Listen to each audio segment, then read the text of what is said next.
There are moments in history when a single voice rises above the noise, and we wonder why people choose to follow it. Not out of fear or duty, but out of something far older, far deeper, hidden quietly beneath the surface of human nature. Leadership, the force that shapes empires, guides communities, and decides whether we move together or drift apart. Long before we had formulas, metrics, and personality tests, people sensed leadership in the subtle tilt of a gaze, the steadiness of a breath, the quiet certainty in someone's steps. Today, science tries to dissect it, to measure it, to place it under the light of reason. Yet the truth remains far more unexpected than we imagined. Why does this matter? Because every day, knowingly or not, we follow someone. A mentor, a manager, parent, a friend. And sometimes, in the quiet corners of our own mind, we try to lead ourselves. In a world overwhelmed with voices competing for attention, the question grows louder. What does it truly mean to be a good leader? And what has science uncovered that our instincts never told us? The search begins here. It begins in a place far older than our modern offices, conference rooms, or glowing screens. The roots of leadership stretch back to the first small gatherings of humans who huddled around fires, trying to survive the unpredictable rhythm of the world. Back then, leadership was not a title. It was a quiet question whispered inside every mind. Who will we trust with our lives tonight? Science traces the origin of that question deep into our biology. Long before language sharpened into sentences, our ancestors scanned faces for signs of calm or danger. A steady expression meant safety. A restless gaze meant uncertainty. Those who could hold the group together were not the strongest or the loudest. They were the ones who could keep fear from spreading, even when storms moved across the plains or shadows circled the edges of the camp. But something changed as societies grew. Leadership shifted from a survival instinct to a constructed idea. Power became something people could claim, not just something they naturally radiated. The spark of the problem was born here, in this tension between the leaders people choose and the leaders people accept because they must. Science noticed this gap much later. Researchers began to ask an uncomfortable question. If leadership had been shaped by thousands of years of instinct, what happens when modern life forces us to follow those who do not match that instinct at all? This is where the misunderstanding began. The world rewarded confidence that often hid insecurity. It celebrated charisma that overshadowed competence. What looked like leadership on the surface was sometimes nothing more than a rehearsed performance, perfectly timed and flawlessly presented. The first cracks appeared when psychologists observed something strange. The people we expect to be good leaders often fail quietly, while those who seem ordinary or unnoticed end up guiding teams with extraordinary grace. The unexpected truth began to flicker here, faint but undeniable. Leadership, it seemed, had drifted away from its ancient purpose, and the world was about to rediscover what it had forgotten. As the modern world expanded, the search for real leadership deepened. Scientists, puzzled by the mismatch between appearance and reality, began to peel back the layers of human behavior. They ran experiments in quiet laboratories, observed teams under pressure, and analyzed decisions made in moments of chaos. Slowly, a pattern began to emerge, and it was nothing like the stories we told ourselves. They discovered that leadership grows in the small spaces of human interaction. Not in speeches, not in grand strategies, but in the subtle mechanics of trust. A person who listens fully before speaking changes the emotional temperature of a room. A leader who admits uncertainty does not weaken. They signal authenticity.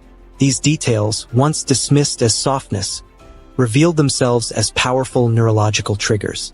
Brains synchronize. Stress levels drop. Cooperation rises. History, too, seemed to confirm this.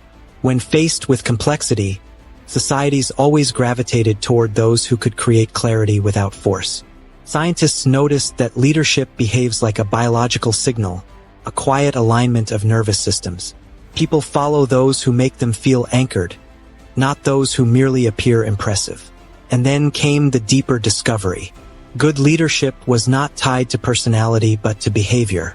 The quiet student could lead better than the charismatic executive if their actions created psychological safety.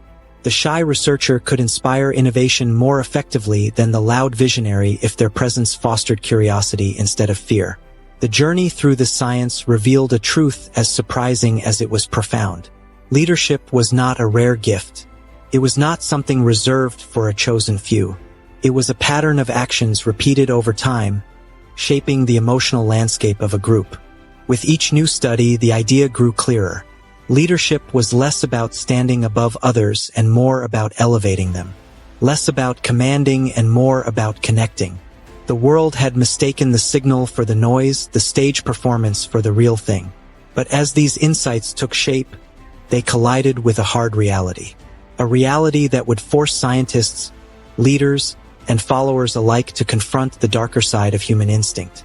And the moment of conflict was approaching. The breakthrough in understanding did not arrive softly. It struck against a wall of human instinct, a contradiction so sharp that it split the idea of leadership in two. Because while science revealed what truly makes a leader effective, the world continued to reward something very different. The crisis surfaced in boardrooms, classrooms, governments, and quiet team meetings hidden from public view. People kept choosing the confident voice, the firm handshake, the charismatic presence that filled the space. Yet studies showed, again and again, that confidence is often mistaken for competence. Charisma is often just practiced performance. And those who rise fastest are not always those who lead best. This realization created a rupture. A moment when the room falls silent, and everyone feels the weight of a truth they have ignored for too long. Science uncovered that narcissists rise quickly to positions of power because they look like leaders before they ever act like one. Their certainty feels reassuring, even when it is hollow. Their boldness feels inspiring, even when it is self-serving. Meanwhile, the truly capable leaders remain in the shadows, hesitant to claim authority they have not yet proven, quietly doing the work while others take the credit. The conflict deepened. Teams began to fracture under leaders who could inspire excitement but could not build trust. Organizations collapsed from within, victims of their own illusions. People followed the wrong signals, and the consequences, emotional, professional, societal, became impossible to ignore. And then the fall arrived. A global shift in the understanding of work, responsibility, and human connection forced the world to confront its blind spot. Leadership, once treated as a symbol of status, was revealed to be a fragile thread holding entire systems together. Suddenly, the question changed from who looks like a leader to the far more unsettling who should have been leading all along.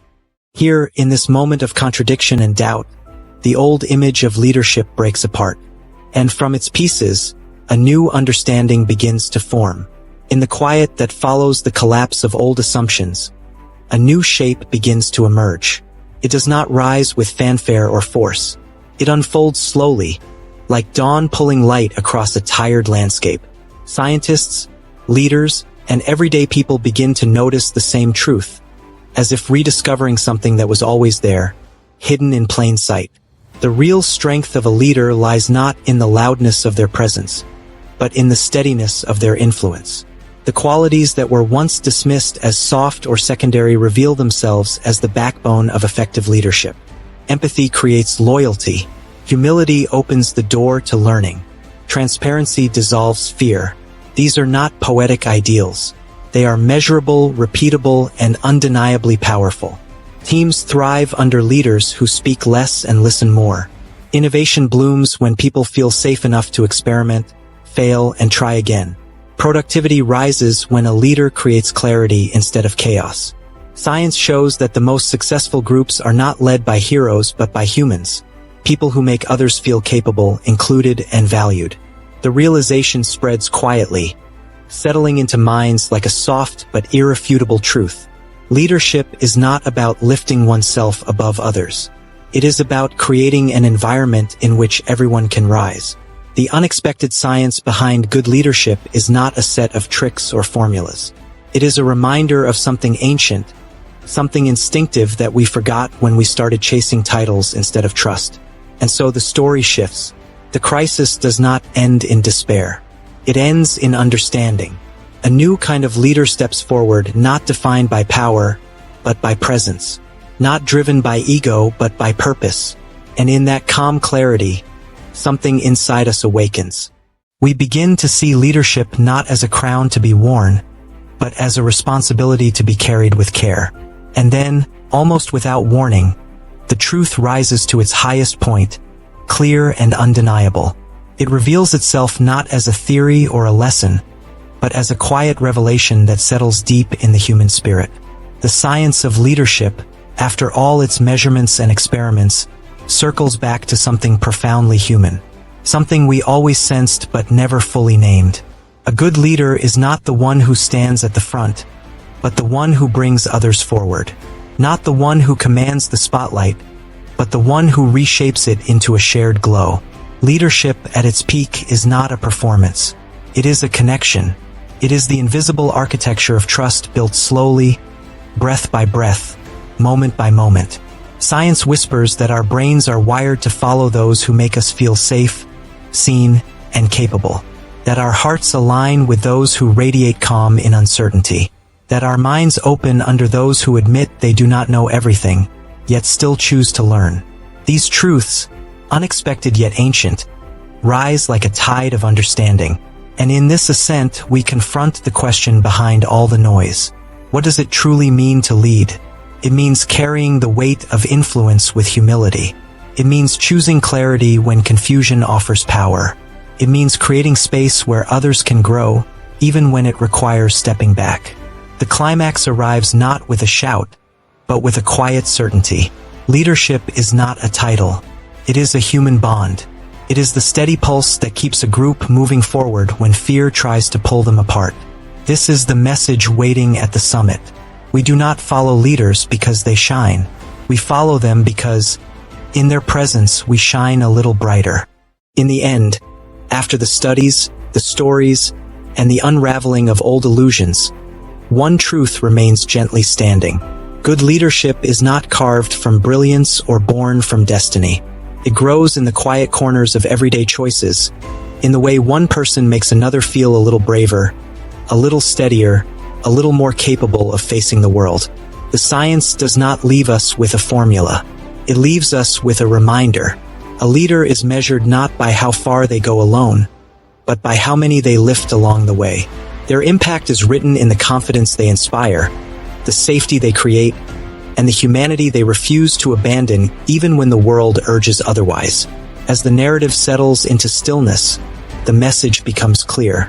Leadership is not the pursuit of power, but the practice of presence.